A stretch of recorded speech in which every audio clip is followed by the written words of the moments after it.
Outnumbered 6-1, a platoon of 3 German Jagdpanthers is about to go into action for the first time. Facing them will be a squadron of 18 British Churchill tanks. They will be the first Allied soldiers to face the Jagdpanther in combat. It's 6 p.m. on the 30th of July 1944, and within 5 minutes, 11 tanks will be knocked out. This is what happened when the Jagdpanther fought Churchill.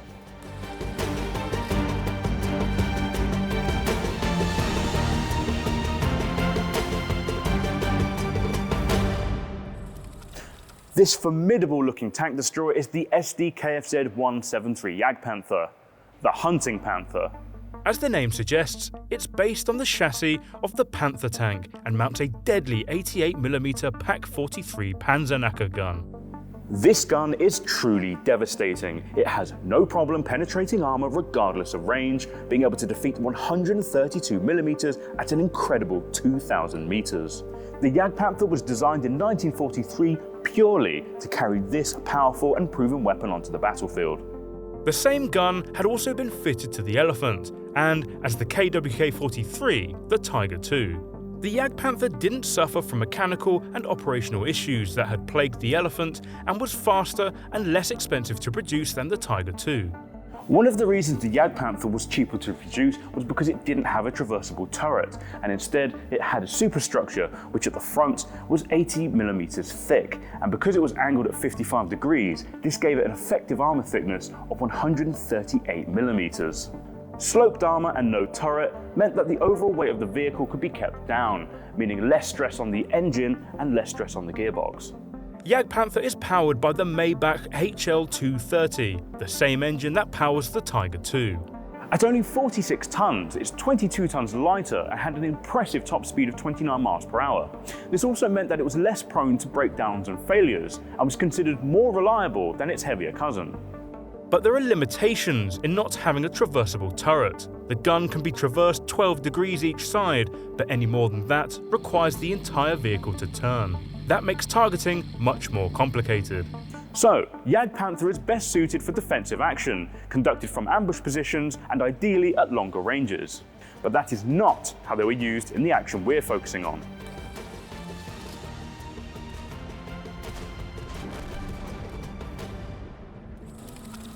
This is the British A-22 infantry tank, the Churchill, and it's seen a great deal of redesign since it first rolled out in 1941. This particular one is the Mark IV. By July 1944, it's already seen plenty of action, starting with the disastrous Dieppe raid in 1942.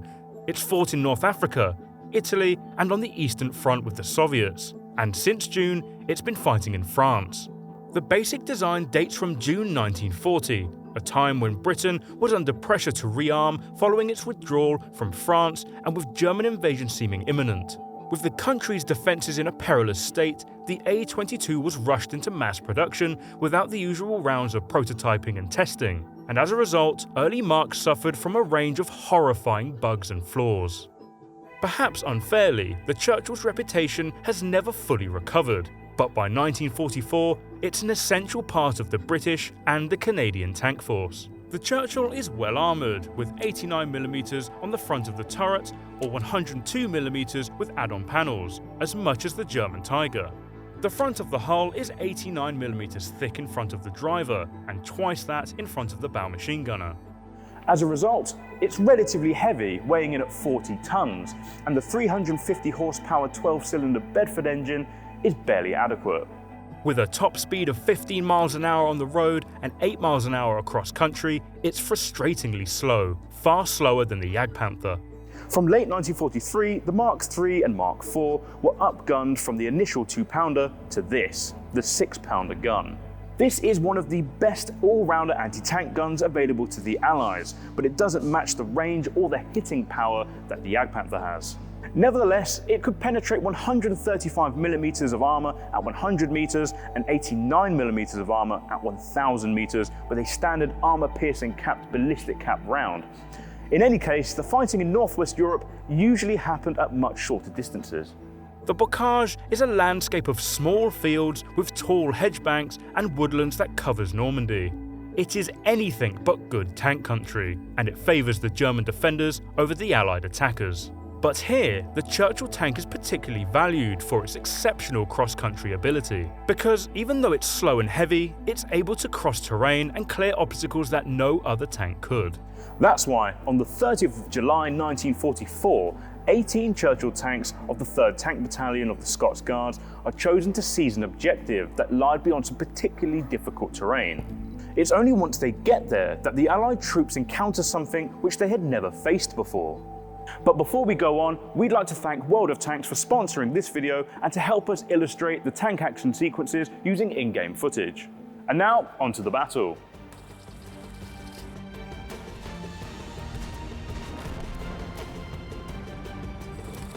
German resistance to the Allied breakout in Normandy is beginning to crumble when Operation Bluecoat is launched on the 30th of July 1944. It comes on the heels of the successful Operation Cobra, in which the US forces punched out of the western Normandy beachhead. This forces the Germans to redeploy their units to prepare a response. Bluecoat was hastily thrown together to exploit the removal of a German panzer division from the Caumont area, preventing it from taking part in a counterattack, whilst also discouraging German troops moving into the area to support it. The siege of strategically important high ground and critical road junctions would also improve the situation for the British line overall. To this end, the 3rd Battalion of the Scots Guards advanced through the Bocage. S Squadron are tasked with seizing the strategically important Hill 226 south of Caumont before, if possible, pushing onto Hill 309 to the southwest. They only arrived in France 10 days earlier, and this would be their first action. The terrain on the approach to Hill 226 is so difficult that the Germans consider it tank-proof. As a result, it's only lightly defended by infantry. Whilst the terrain is certainly difficult and progress slow, it's nothing the Churchill tanks can't handle. In fact, defenders are demoralised by the ease at which the British traverse the terrain. Eventually, the tanks outpace their infantry and leave them behind. They emerge from the Bocage and capture the hill at 2:30 PM. They then immediately prepare for a German counterattack, but it doesn't come. 226 is an exposed hill, with little cover from mortar and shell fire, making at least one of the supporting infantry units a little reluctant to join the tanks holding it. S Squadron were expecting their left flank to be covered by an infantry division, but due to the difficult terrain, they hadn't arrived yet. So, the Churchill tanks have to hold their own, and for S Squadron, this would have disastrous consequences.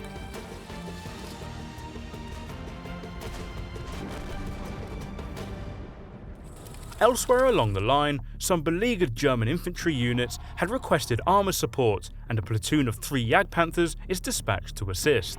Their route takes them very close to Hill 226, and they're alerted to the presence of the Churchill Squadron. Outnumbered at least 6 to 1, and in defiance of their orders, the Jagdpanther crews are eager to get into the war, so they carefully make their way towards the British positions.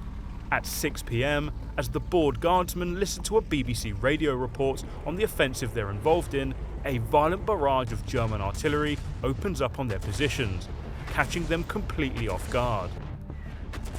One Churchill is hit twice, and the commander, Captain Nigel Beeson, is killed as he attempts to drag his wounded gunner to safety. The Churchill crews barely have time to react, as minutes later, the German Jagdpanthers launch their surprise attack. They unexpectedly emerge from a wood just 300 yards away to the rear left of their position, an area that should have been covered by the still absent infantry division. The Jagdpanthers work closely to coordinate their movement, using the cover of a cottage and hedges to screen them. The Jagdpanther isn't designed to fire on the move, so one of them sits stationary and shoots whilst the others creep forward. Every 88mm round that tears into a Churchill tank blows it to pieces, rendering its heavy armour completely useless. The battalion's second in command, Major Sidney Cuthbert, is killed as a round rips through his tank's thick frontal armour, igniting ammunition and blowing the turret clear of the flaming tank. But the Churchills begin to return fire, lobbing their 6-pounder armour-piercing rounds at the attackers. This should level the playing field and allow the squadron's numerical superiority to make a difference. But they don't.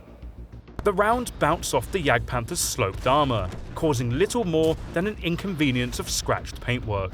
It must have been both terrifying and demoralising seeing tanks brew up to the left and to the right of your own, only to return fire at the enemy and to see that the rounds you're firing do absolutely nothing to stop the onslaught. In desperation, some of the Churchill crew switch to high explosive in an attempt to damage something – tracks, optics, anything, but it's not enough to stop the carnage. One of the German crew members present described it as a turkey shoot, saying, "Round after round left the barrel. One after another they went up in flames. By this time the Tommies in one tank were in a panic. They abandoned their vehicle and ran into the hedges for cover. Hunting fever had gripped all of us." In response to the crisis on the hill, British artillery drop a smokescreen to provide cover for the few Churchill tanks that survive. Now to disadvantage, the Jagdpanthers pulled back, with the Churchill tanks continuing their fire at the now withdrawing tank destroyers. In around 5 minutes, S Squadron had been absolutely battered, with 11 Churchill tanks smouldering and several blown turrets scattered across the hillside. Horrifically, the fires burned so ferociously that many of the dead men in their destroyed tanks cannot be identified, and as a result can only be reported as missing, believed killed. The Germans suffer no losses, or at least it doesn't look like it immediately. Hill 226 is quickly reinforced and fortified by the British. Additional tank squadrons arrive with the infantry, who bring their formidable 6-pounder and 17-pounder anti-tank guns. With the position secured, reconnaissance parties probe forward and follow the tracks left behind by the Jagdpanthers during their retreat. Before long, one is discovered. It's been completely gutted by fire.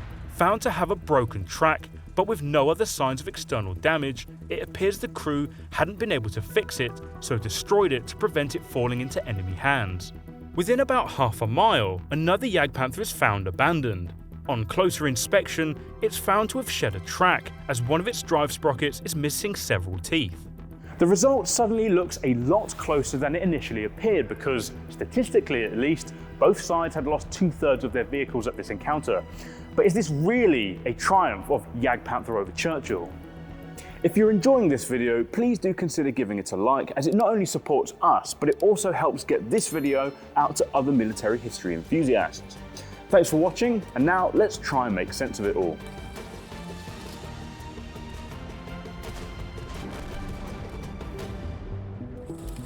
So, what can we say about the Jagdpanther versus the Churchill, and ultimately which of the two came out better? As always, the answer requires a lot of nuance and analysis. From the German perspective, this was an exceptional combat debut for one of its newest weapon systems. It perfectly demonstrated the threat these vehicles could pose to the enemy, even operating at relatively close range. The three Jagdpanthers had all but destroyed an entire Churchill squadron, having apparently come across them by accident. It was a textbook example of a perfect ambush, with the British being completely taken by surprise. The Jagdpanthers' approach was completely undetected, allowing the full force of their firepower to cause maximum destruction and confusion before they withdrew. Without much question, the Jagdpanther was probably one of Germany's better tank destroyers due to the combination it offered in terms of armour, firepower and mobility. It was, hands down, the better vehicle when it came to face-to-face duels like this one. But what happened here was a very high-risk assault, and in the end it didn't really pay off. 2 of the Jagdpanthers were registered as mobility kills as a result of the Churchill tanks firing high explosive at their tracks. And for a single action, this was an attrition rate that the German army could not afford. The Jagdpanther was a very valuable military asset, and unlike the Churchill tank, was much more difficult to replace. From a British perspective, given the amount of vehicles at the disposal of the Allies, what happened on Hill 226 was seen as a tragic, albeit minor setback in an otherwise successful operation. Commanders claimed to have wiped out an entire German brigade in their advance towards the high ground. This was only possible because of the Churchill tank and its ability to show up where others couldn't. The Germans were so certain that tanks couldn't be employed in the Bocage country that the appearance of the Churchill tanks is said to have considerably weakened the resolve of the defenders. So the fact that the Churchill tanks made it to the hill in the first place really showed just what the Churchill could bring to the party. But one-on-one, the Churchill does not fare well against the Jagdpanther. This engagement clearly showed that despite being amongst some of the most heavily armoured of the Allied tanks, it wasn't well armoured enough to be a match for the Germans' increasingly common heavy anti-tank rounds. And there had to be serious questions asked about the firepower of the 6-pounder too. For these failings though, there was already an answer. By July 1944, Churchill Mark 7s were being introduced. With 70% new components, it was a massive upgrade, with the 75mm gun replacing the 6-pounder, and an increase to 152mm of frontal protection. This level of thickness would be enough to prevent the 88mm rounds from penetrating the front of the Churchill, but only at longer ranges. So, even if it was the Churchill Mark 7s at Hill 226 instead of the earlier models, they still would have likely been at risk from the Jagdpanther's firepower. But with the 75mm gun, they would perhaps be in a better position to fight back. But what do you think? Let us know in the comments below. The Churchill Mark IV in this video was built in 1941 as either a Mark I or Mark II and was eventually converted to its current state.